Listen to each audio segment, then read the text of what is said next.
Na ako'y pangutana ba? Paminaw ninyo.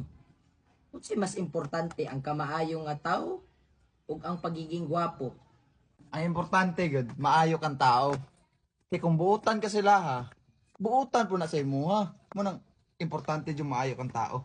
Dili pre, importante ng itsura. Nga naman, di man kanila tatuog dama kung alanganin kag itsura. Dili pre, mali ka pre. Pagka maayong tao, di dapat batasan. Kaya saan man mo na imong naw, kupangit kag batasan. Kamu no, sige maglalis ng gamay nga butang ba?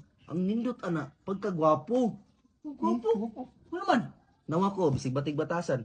Pero gwapo Japon. Unya ako nga gipagsabay.